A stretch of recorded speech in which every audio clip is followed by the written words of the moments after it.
Definitely the very, very business-friendly government. Absolutely. The support we are getting is tremendous.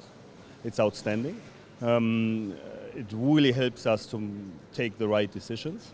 Din il-klima ta' fiduċja u ottimizmu waslet biex il-kumpanija Seifert timbarka fuq espansjoni f'pajjiżna li se ssir b'investiment ta' 3 miljun euro maqsuma fuq l-infrastruttura u nfiq f'makkinarju ġdid.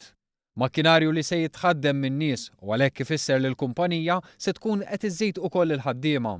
Waqt żjara tal-Ministru għall-Ekonomija Chris Cardona kien spjegat kif dan ifisser li se titla' għal 250 ħaddiem mill-200 li għandha bħalissa u b'kollox se tkun investit 4 miljun u 500,000 euro f'5 snin.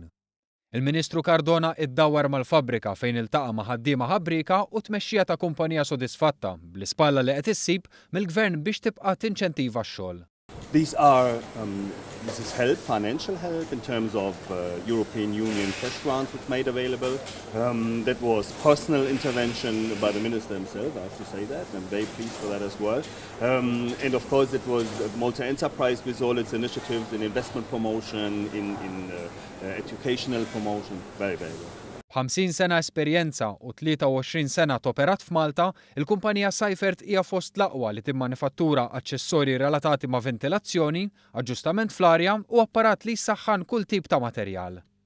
Fl-isfond ta' 4 years of firsts li jimmarkaw ħidma ta' gvern mifruxa fuq kull settur, il-Ministru għall-Ekonomija Chris Cardona qal li l-Gvern kompla jassisti s-settur privat permezz tal-lokazzjoni tiktar spazju minn fejn jopera tant li bejn l-2014 u l-2016 ġew allokati 131 fabbrika ġdida.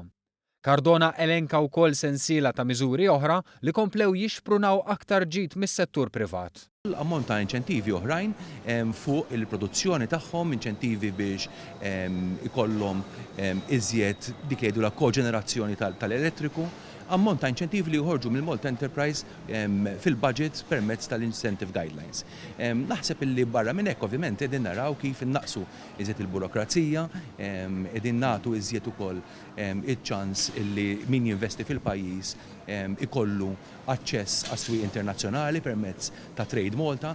Cardona qal li huwa minħabba dawn l-inizjattivi li l-Kummissjoni Ewropea qed tistenna li Malta tkompli tesperjenza tkabbir ekonomiku b'saħħtu fis-snin li ġejjin u tkompli taqbes il-medja ta' tkabbir ekonomiku fost pajjiżi tal-Unjoni Ewropea.